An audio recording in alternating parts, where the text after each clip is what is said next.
Good evening, kings and queens. You are now live and rocking with the Relevant with Renata radio show, where everybody will do what? That's right. Put some RESPECT on your relevancy. And now your host, Renata. Hey, rock with me, rock with me, rock with me. Hey, how are y'all doing this evening? I hope everybody's having a wonderful evening. But before we get started, it's a must that I express my thankfulness for the start of my radio show. Because as a lot of you know, last year I was the one being interviewed. And this year I'll be doing the interviewing. Hey, look how the seats have changed. So I'll just let you know, when you're ready for something or you ask for something, you better make sure you're ready for it. I also want to acknowledge my family, friends, and supporters for all that you have done and continue to do. I just want to let you know that you are relevant. So today I will be speaking with a gentleman who I met a few years ago, and the energy amongst him and I just simply clicked. Although he has several sisters, if you ask him, he will probably tell you that I was something like an older sister to him, who just gave him a little push and voiced some encouraging words, giving him the inspiration he needed to complete a book that he was working on at the time. Now, each time I converse with this gentleman, he puts a smile on my face. And the reason he do that is because it's just knowing that I was able to contribute something given to me and motivate someone else to do what procrastination has managed to overtake. But before we get started or go any further, if you have not had the chance or opportunity to read my bio on my homepage, it might be something you want to do. It's just a simple suggestion. You can also find me on social media platforms. I'm on Facebook under Renata Morgan. My IG is MS_RM_the_author.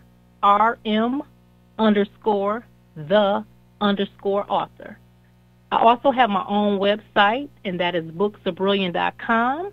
And you can also find your girl on Amazon. All right, so let's dive right into introducing my guest of the hour. It was actually in Warner Robins, Georgia, where I met this gentleman a few years ago. And that amazing conversation has now allowed us to become great friends. A writer, poet, published author, entrepreneur, and a host of several other titles. I now present to you Mr. Andre Jerry.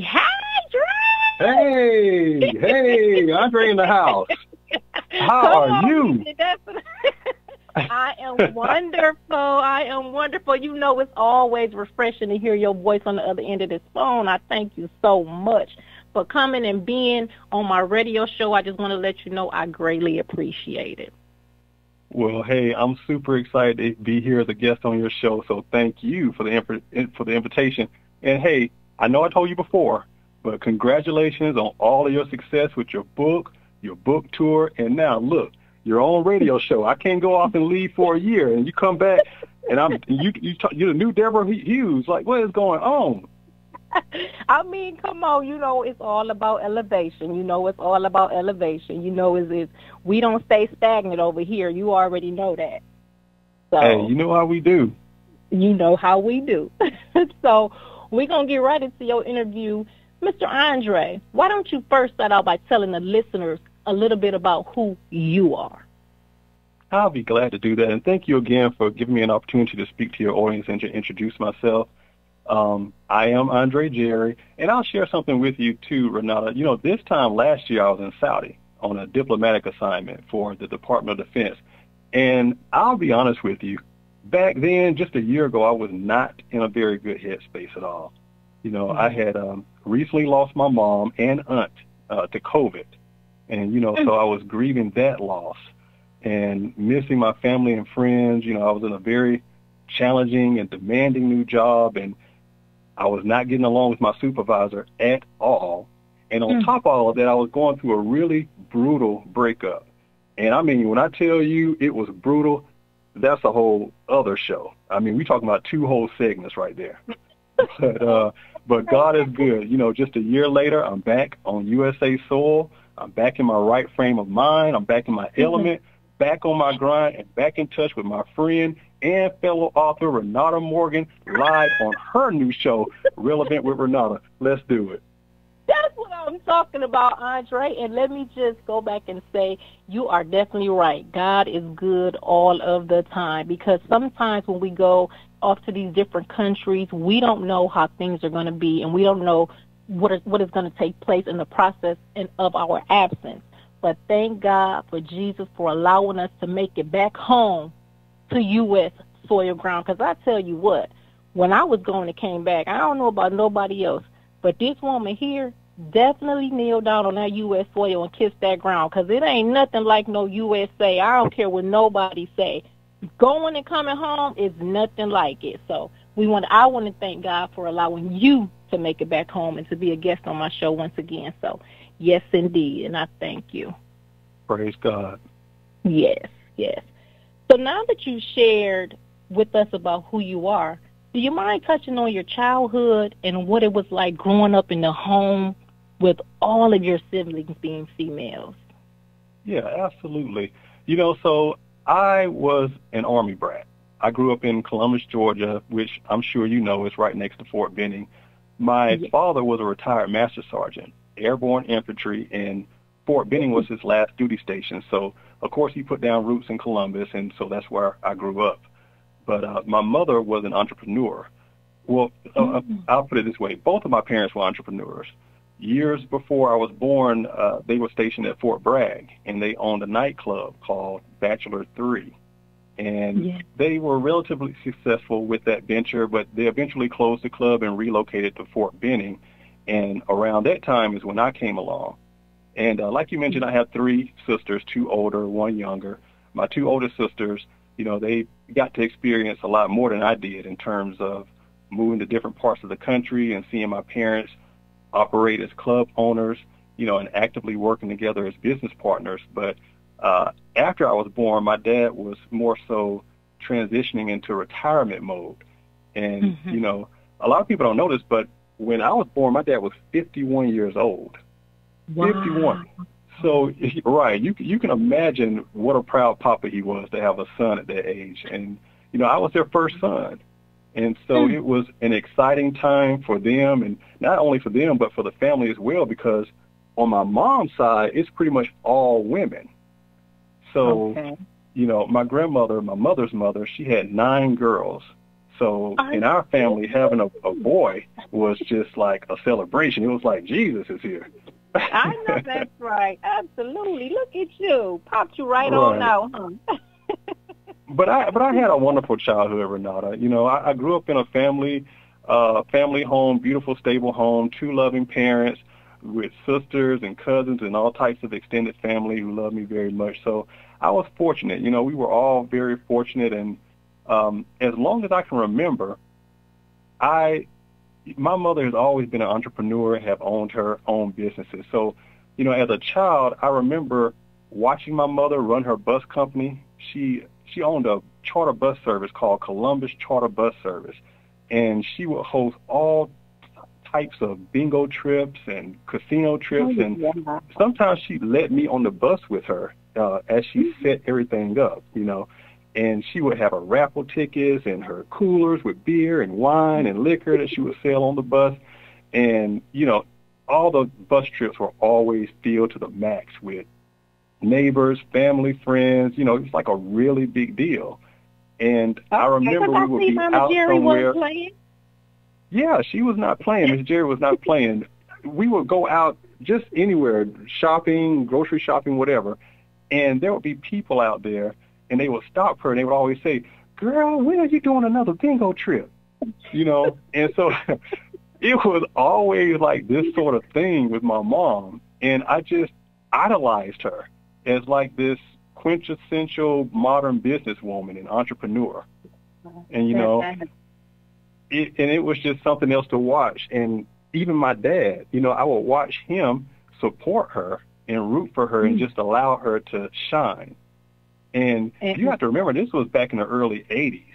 So you can imagine how secure in your manhood you would have to been in those days to allow your wife to go out into a male-dominated industry now and build a business that brought home more money than you ever saw in your life. So I really respected my dad for that, for sure. And that is amazing, and that is so true, because sometimes we often see that the males is the dominant one in the relationship. Some of them have and not all, I don't place it on all, but some males are egotistic in the fact that they want to be the breadwinner and bring home the money more so than a woman. Not saying that both of them are not working together, but they want to be that head. And sometimes it doesn't hurt for a couple to work together, and that's what makes a marriage work. And I have not been married before, but I talk to a lot of people that have. And in conversing with those people, these are the things that they say: working together. You have to work together. And sometimes, it doesn't hurt. If that's what she's doing and she out there grinding and she out there getting it and she out there, making it happen, allow her to do that. But that support is what's going to keep it together. Absolutely. And then you have to remember that your children are also watching you. So I watched my dad support her, and if he was on the other side of the coin and, always put her down or, made her feel some type of way, then I would have saw that as a child and maybe had that same type of attitude toward my spouse, if they happen to bring home more money than me. So, your kids are watching. My mom always had this saying. She would say, children don't do as you say, they do as you do. So they definitely watch your behavior, and they pick up on cues, and even whether or not they're trying, they will pick up on a lot of that behavior that they see in the household. That is true. That is so true. And so, one of the things that I think is safe to say is that your parents must have been strong, encouraging, and inspiring individuals. And I say that, Andre, because as we fast forward to your accomplishments thus far, you have a bachelor's and master's degree of business administration, not only from any college, but the prestigious Mercer University Simpson School of Business and Economics. Boy, I tell you, look at Andre. That's what I'm talking about. Such an accomplishment. I commend you so much for that. Thank you. Let me I ask appreciate you, that.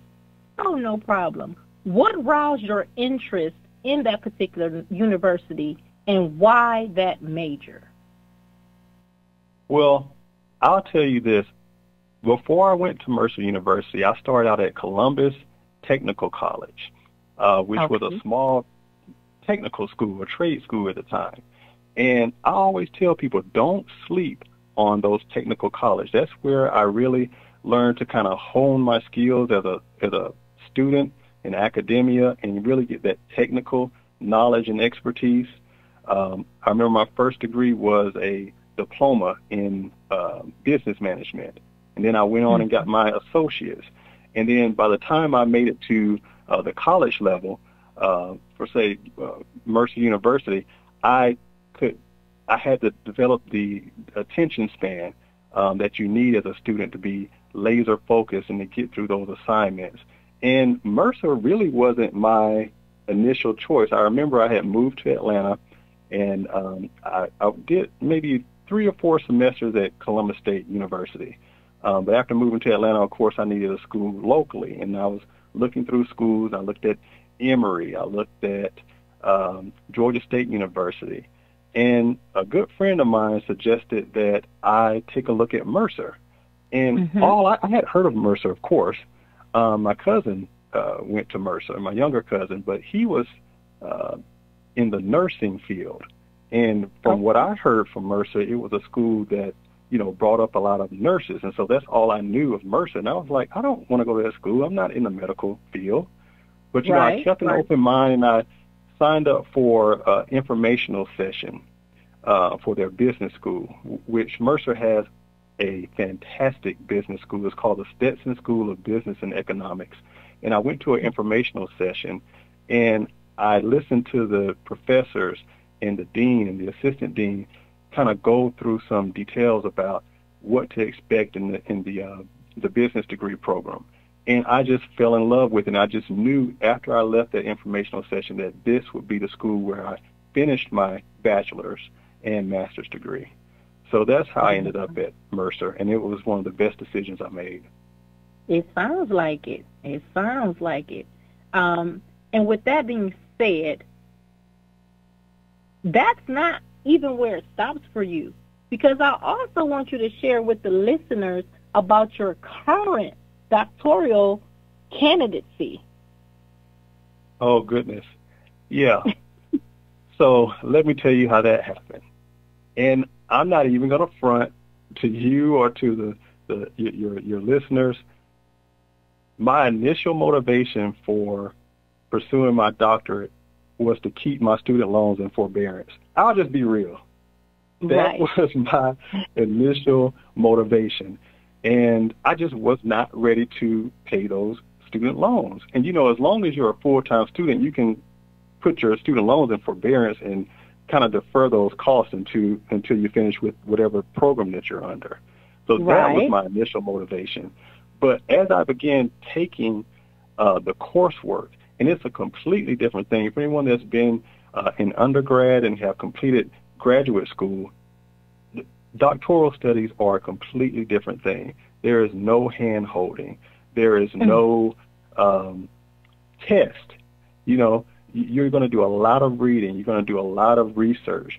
And, in fact, those first 2 semesters, they're geared toward helping you learn how to properly do research and how to properly write papers that are APA compliant. You have to learn that. You know, you have to get a mastery of how to do laser-focused research on your given topic and how to make sure those papers are in a proper format, because if anything is wrong, they're just going to put student did not adhere to the rubric, and they leave it up to you to figure out where did I go wrong on this paper. So they don't even give you a lot of feedback. A lot of people would be interested to know that. It's up to you to read the syllabus, read the rubric, and tailor your work toward what that professor wants to see. And if you don't hit those marks, all they say is student did not adhere to the rubric. So you have to be very disciplined, and it's definitely something that you have to stay focused. And I'll tell you this, for anyone that is thinking about pursuing their doctorate, is nothing to play with. If you have a marriage, get ready. If you have a marriage and kids, God bless you.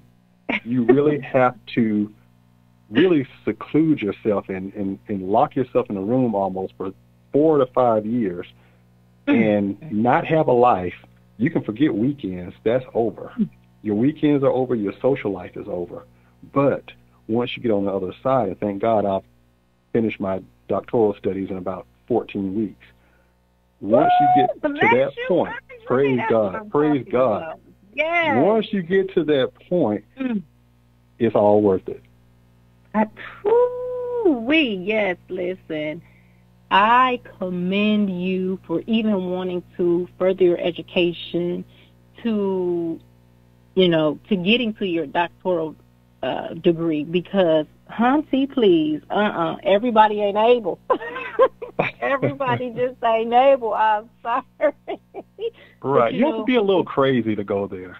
You know, I'll tell you this real quick. Before I made the decision to pursue my doctorate, I had met with one of my mentors and her husband, and they already had their PhDs and actually was one of my professors. And so I told them about what, I was planning to do and what my goals were. And they just kind of told me, like, hey, this is not going to be easy. She said, this is going to be very stressful, and you really have to stay persistent, and you have to persevere. And then she kind of moved her hair, and she was like, you see this hair? She said, all of this, these are pieces in my hair. I lost my hair when I pursued my doctorate.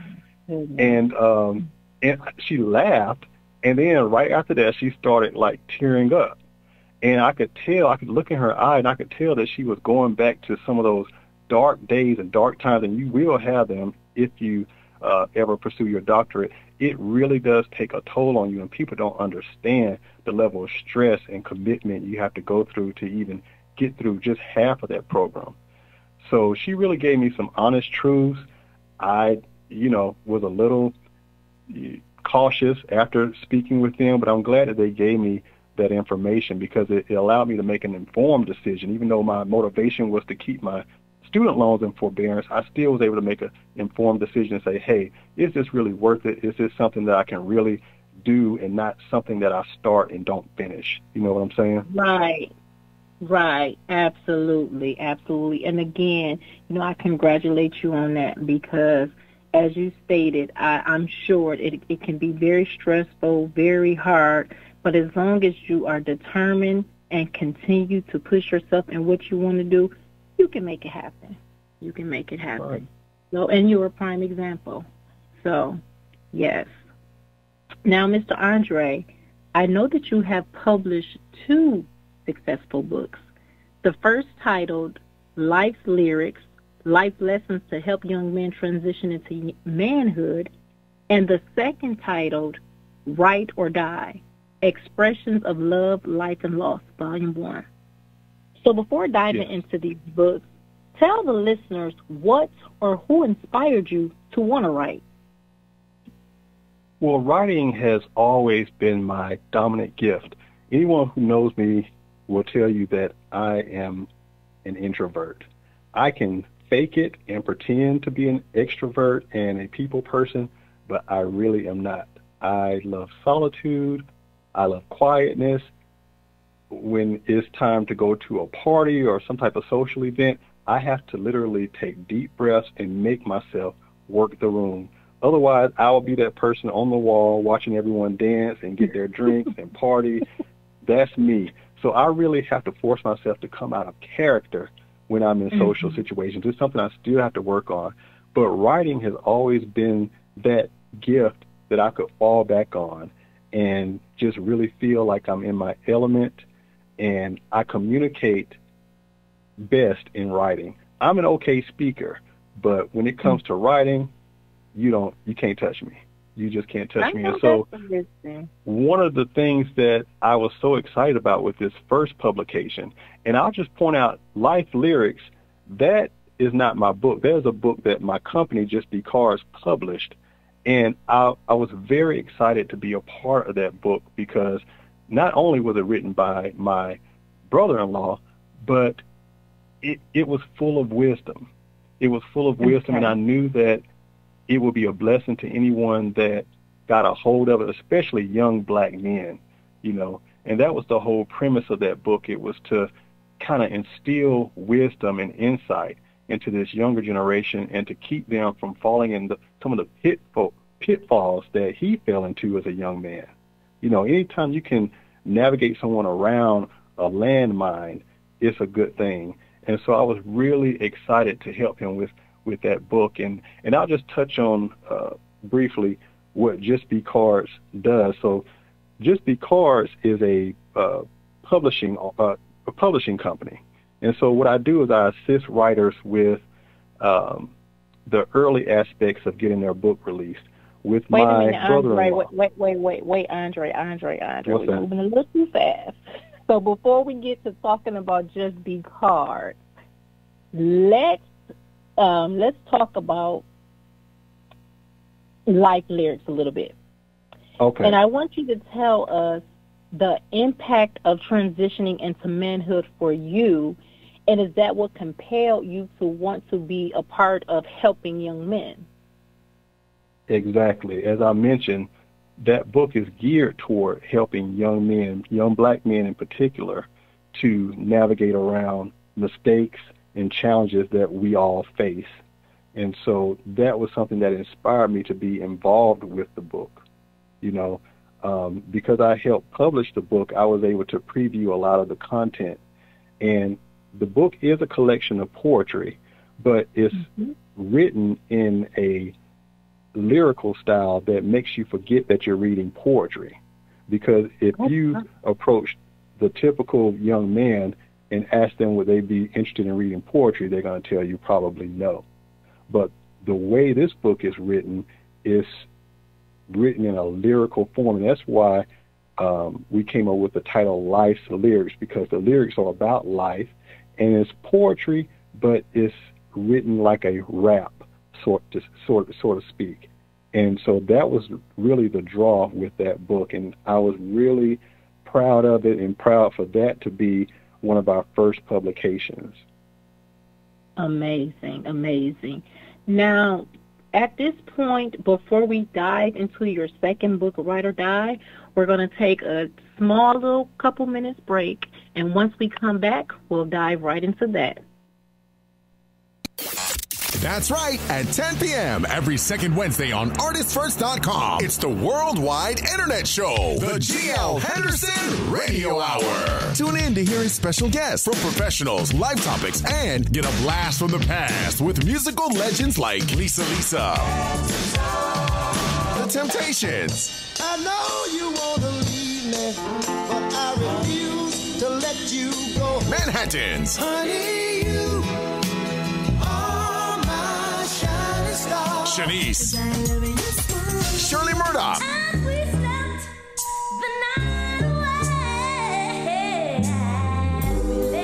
Dana Dane. To make it interesting, it's me, Dana Dane. Tina Marie and more. Tune in to the G.L. Henderson Radio Hour, the king of relationship drama fiction. Every second Wednesday at 10 p.m. Eastern Standard Time on ArtistFirst.com. While sailing a distance from shore, a riptide rocks your boat. Comparable to the legitimate anguish that you will likely encounter when you have cared for and lost someone you love, the riptide catches you unaware and leaves you feeling shaken. In fact, if you're like many caregivers, you may find that you lack the proper avenues to safely express your grief. Reflections from the Soul was written to speak directly to you if you have cared for and lost someone you love. Please visit caregiversupportservices.org to order your copy today. Hi, I'm James Baller of Artist First Radio, and I would like to tell you about a fascinating new book from Crime Beat's Ron Chepsick and co-author Mike Rowe. It's titled Robin Hood of the Hood, The Life and Times of Teddy Rowe, Policy Kingpin, and it's published by Strategic Media Books. The book is a historical account of Theodore Teddy Rowe, who courageously fought the Chicago Mafia, more commonly known as the Outfit, for control of the lucrative policy racket in the Windy City. Policy, often called the numbers, is a form of illegal gambling or illegal lottery, played mostly in poor and working-class neighborhoods in the United States. In Policy, a bettor attempts to pick 3 digits to match those that will be randomly drawn the following day. For decades, Policy had been a staple in the black community, but when the white mob flexed its power in the late 1940s, many policy kings knuckled under the pressure. Not Teddy Rowe. Rowe famously told mob bosses that he'd rather die than give up control of his operation. Robin Hood of the Hood chronicles an exciting chapter of Chicago history. Go to the Kindle store at Amazon and buy it for just $2.99. For information about this book and other titles, please go to strategicmediabooks.com. That's strategicmediabooks.com. You're now back with the most relevant lady in radio, Renata. Welcome back to the Relevant with Renata radio show, where I am interviewing Mr. Andre Jerry, and we are having a fabulous interview thus far. Now, before we went on break, we were discussing Andre and his books that he's written, 2 of them, and I said we were going to dive into the second book, titled Write or Die. So Write or Die, Expressions of Life, Love, and Loss, Volume 1, is actually a poetry book, which I have read, and I must say it's a very good book, Andre. So thank you for that. I appreciate that. And you're so welcome. And in reading that book, I think it's safe to say that many of the expressions of what life has seemed to have taken you through is what you're expressing through this book. So let's take this opportunity to share how this poetry book came about. I'll be happy to. And so again, Write or Die, Expressions of Life, Love, and Loss. This was my second publishing published book, and this was my literary debut as an author. And when I tell you I poured my blood, sweat, and tears into that book, I tell you no lie. And, so I had to write this book. So for years, Renata, I had been holding in so much emotion, hurt, pain, anger, hatred, love, grief, distress, unforgiveness, depression, loneliness, you name it. I was holding it in. And, writing has always, as I mentioned before, has been my dominant gift and my source of catharsis. And so this was something that I really wanting to do, and I really want to get this across to your listeners if they don't take anything else away from this conversation. Do not hold toxic emotions or toxic energy inside your body without some sort of outlet. Okay? Wait a minute, Andre, before you hold on. Before you go any further, please repeat what you just said. I'm going to need you to run that back for the one time. Go ahead and say it again. You guys listen to me. Do not hold toxic emotions or any type of toxic energy inside your body without an outlet. Oh, my goodness. Ooh, you just said a mouthful right there. But go ahead and finish. Listen, all this does is result in sickness, illness, and disease. Dis-ease. I'm talking about unforgiveness, toxic secrets, hatred towards others, long-standing feuds and grudges. All that type of stuff is toxic to your body. And I don't care how much you work out or how healthy you eat. We all know people or have heard about people who were otherwise healthy people, but they ended up falling out, ended up with cancer or some rare disease or some terminal illness, and everyone was like, we don't know what happened. They exercised all the time. They didn't eat meat. They didn't drink. But they suffer from toxic emotions, you see. Absolutely. And oh, my goodness. Oh, go ahead, because I just want to, go ahead, Andre, because I just want to dive in because, oh, my goodness, you are touching on something that people just do not understand. I'm here to people tell you. People don't understand that stress is a number one killer. Stress is a number one killer. And with all that you have named and had just said, all of that adds up to stress in your body, and people don't understand. It's all a form of stress, Renata. Yes, you're absolutely right. Oh my gosh. And I tell people all the time, there's several things that you cannot buy. And happiness and peace are two of them. I don't care what nobody say. Your happiness and peace cannot be bought. And if you allow somebody to live rent-free in your head, then I'm sorry, I'm going to say this, and people can take it how they want to take it. You are the fool. And the reason why I say that is because you're walking around with all this in your head. You're stressed out while that person has moved on with their life and they happy and they ain't even thought about what you thinking about that you allowing them to overtake in your brain. See, people don't understand. Come on, listen. I'm going to get off into something else, and I don't want to do that because I'm trying to stick on topic with what you're talking about, but I can go on about that. So, anyway, finish talking, Andre. Go ahead. No, but you're absolutely right, and it's a very important point. I hope people really get that. But when I tell you the title of my book is Write or Die, I mean, that's exactly what I meant. I had to get those feelings out. So, this book is a collection of poetry, but it's also a collection of my deepest, most private thoughts in poetic form. So these poems are arranged in a way in that it tells a story, and it takes the reader on a journey through a period of my life where I went through a lot. And, as the readers go through that journey with me, they start to identify their own inner emotional state, and they start to see that, wow, this poem isn't about me, but it's telling my story. I get the same type of feedback from readers all the time. I felt like you were writing about me, or this is how I felt, when I read this poem. And, that type of stuff really touches me because that's exactly why I wrote the book. It wasn't because I wanted to tell all of my business and spill my tea. No, I wrote this book as a call to action. I wanted people to consider poetry and other forms of expressive writing as a path toward insight, healing, growth, and change.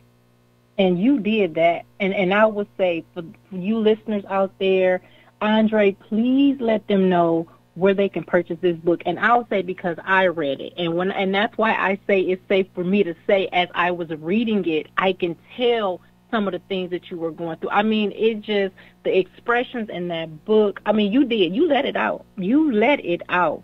And it is such a great book of poetry. So at this time, I want you to tell the listeners where they can purchase this book at.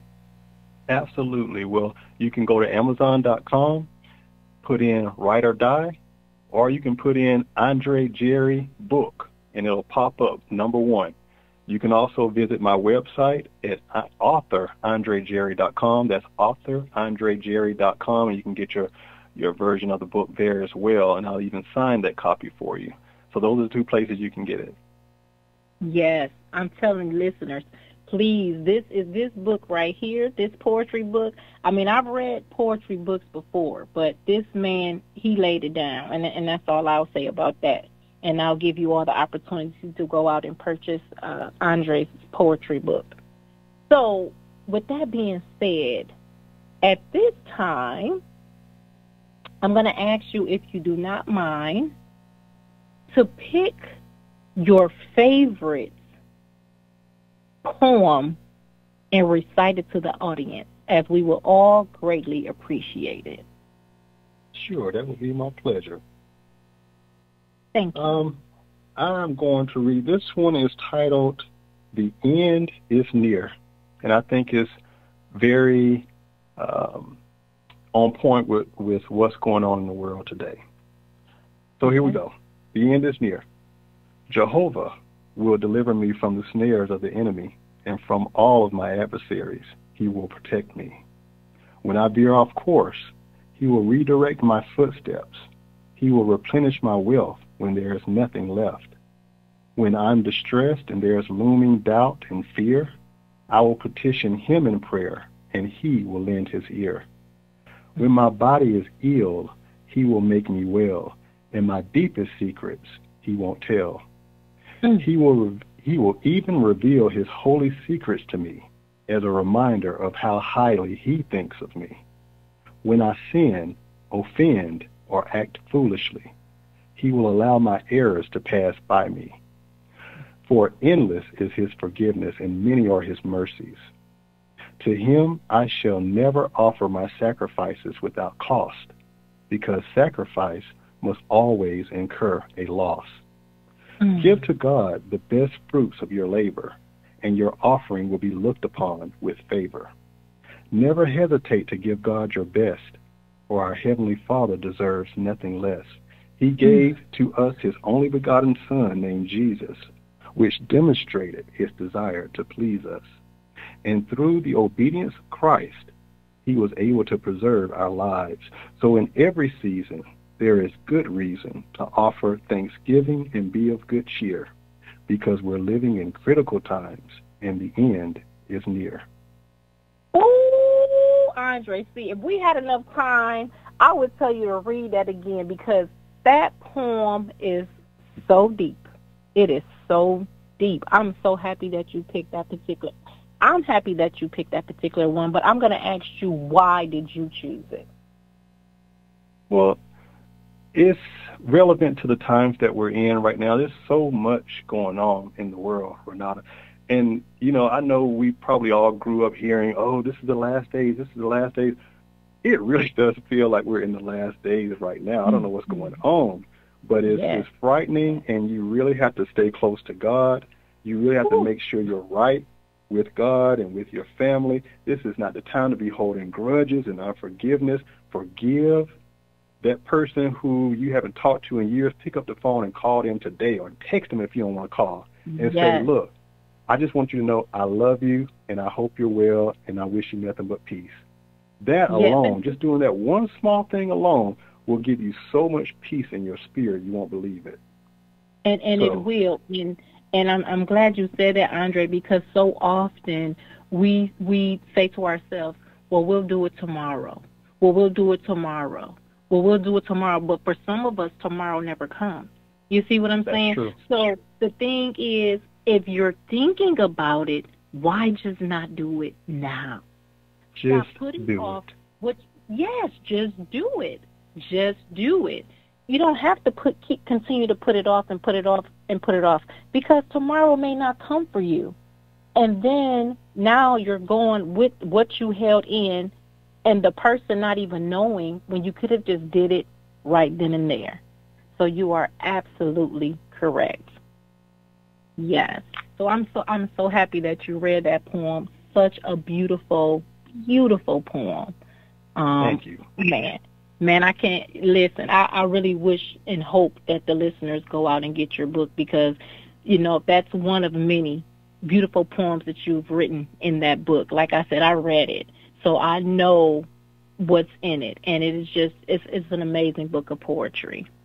And so, Mr. Jerry. Yes. You are also the founder. Now we get to talk about the Just Be cards. Right. Now it's time. Now it's time to talk about the Just Be cards. So I would like for you to share with the listeners as to what Just Be cards is and how your company can help them.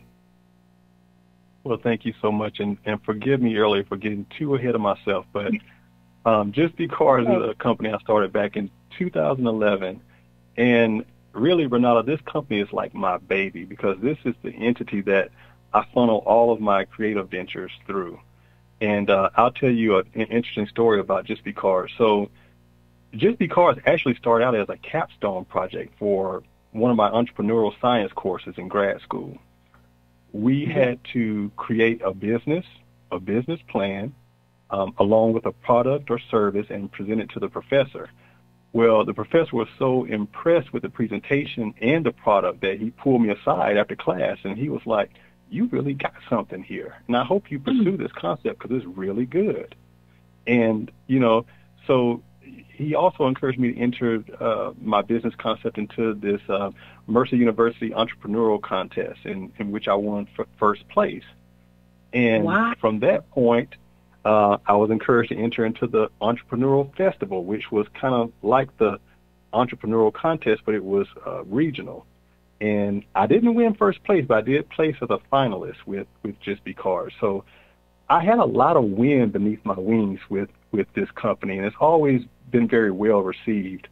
And, you know, in 2015 is when I added that publishing arm to the company, where I could provide publishing consulting services for authors, because, and Renata, you know this too, particularly with new authors, in many instances, it can be sort of paralyzing when it comes to getting the book out, right? Yeah. You know, a lot of time the content is there, but it needs proofing or copy editing, or, you know, you're struggling with getting the formatting just right. Or sometimes everything is done, but the packaging sucks. You know, it just doesn't look appealing. It's not marketable. So what Just Be Cards does is help our clients with that aspect. And so we want them to focus on what they do best, which is be creative, write. Don't worry about the technical stuff. Bring us what you have, and we'll make it all pretty for you. I know that's right, Andre. That's what I'm talking about. And kudos to you for being the founder of Just Be Cards. Amazing. Like I said, you just have so many things under your belt. You're going to start pulling stuff out the hat in a minute. So, and again, because I know that you are such a successful individual, what can we expect from you next, Mr. Andre? Because I know you got something brewing. And what you know I always got something brewing. Thank you so much for asking. Well, definitely this summer I will be releasing my third book. Now, I'll warn you, this is not a poetry book, and it's going to be controversial. But it will be out this summer, and I think the reception for it will be something else. Let's put it like that. Okay. Well, congratulations to you for that. And what else? Because I know it's something else. I just feel it. I feel it. What else you got going on?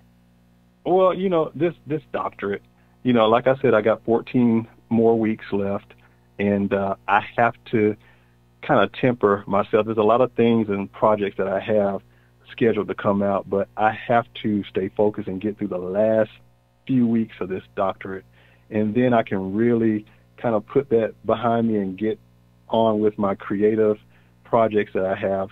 But I am going to release that third book this summer, so probably June, July time frame it'll be out. But, in terms of other projects, you will see that more toward the end of the year. But I'm really excited about finishing up this. This has been a 5-year journey, and I'm surprised I still have any hair. But I'm near the end, so really, Renata, that's where my focus is for now. But at the very least, I will be releasing another book this summer.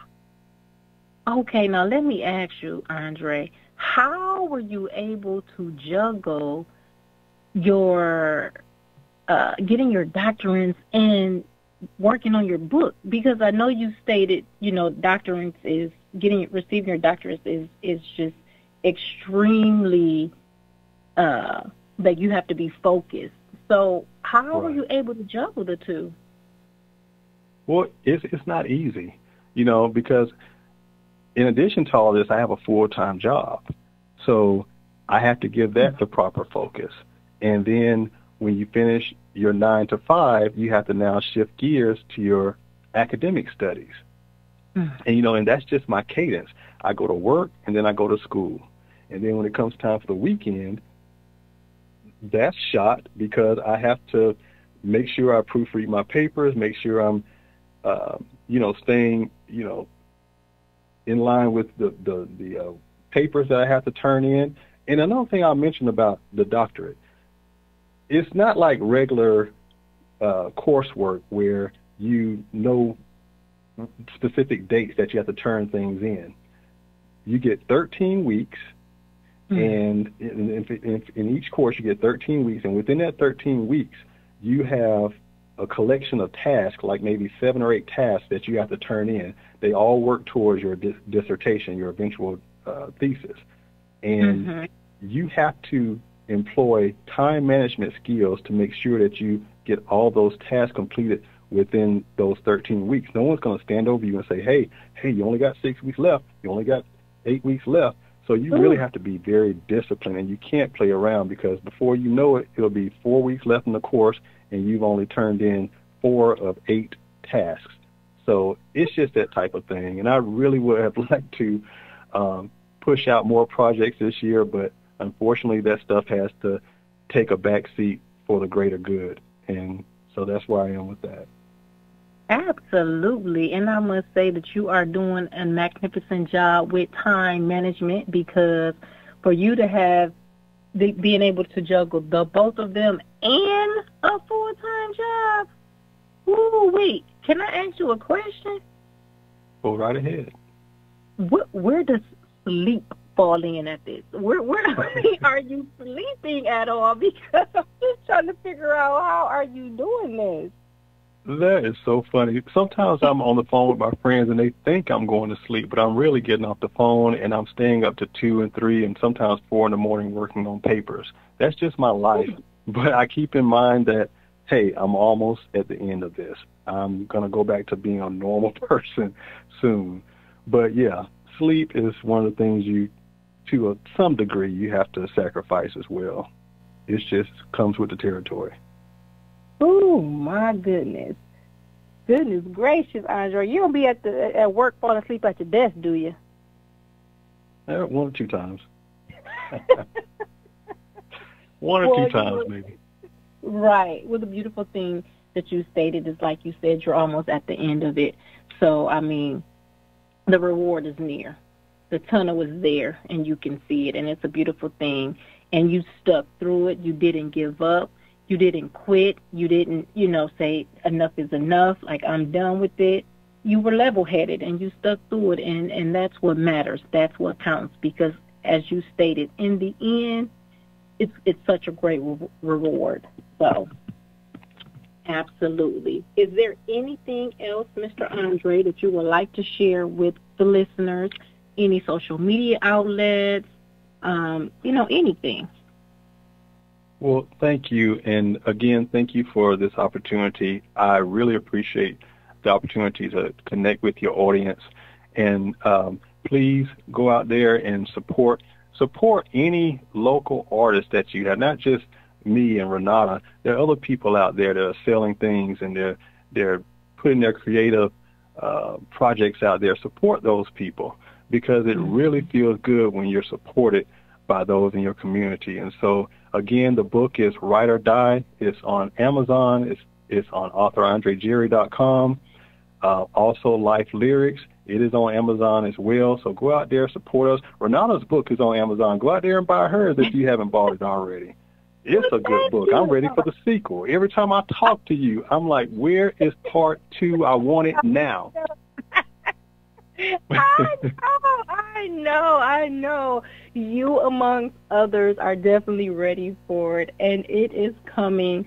I just have a few goals that I'm still working on with the first one, and once I reach those goals, then I'll be able to focus on getting the second one out there. So trust and believe it is coming, because I know people are ready for it. They keep asking me about it. I know. Well, you'll definitely hit your goals, and we can't wait to see what you have coming next. Oh, you already know. You already know. Listen, and like you said, it is important for people to support up and coming entrepreneurs. You know what I mean? It just feels so good to have that support, and not only just up-and-coming entrepreneurs, but everybody. If you're able to support, because it's a beautiful feeling. It is such a beautiful feeling, especially when I'm at my book signings and I'm talking to people, and sometimes they might not even want to purchase a book, but they'll donate because they want to support. Or There's been times that people come to my table and they'll say, Miss Morgan, I'm not trying to be rude or anything. I'm not going to purchase your book. However, I want to make a donation to the cost of a book so that you can present it to someone that you know is going to read it. And that makes me feel good, like, wow, even though they don't have time to read it, they want to make sure that someone else will get the book. So all the way around, that support is real, and people don't understand that support is for real. So as you stated, yes, we must support one another. It's very important. Yes. Well, Mr. Andre, with you giving the listeners all of your information, it's now time for closing. So this is the part of the show where we wind down. And however, before we depart, let me leave you with a little something to think about. No matter what anyone says, always remember, you are rare. You are recognized. You are relevant. From the wise words of Renata, until next time, continue to stay busy and blessed. Blessings and good night.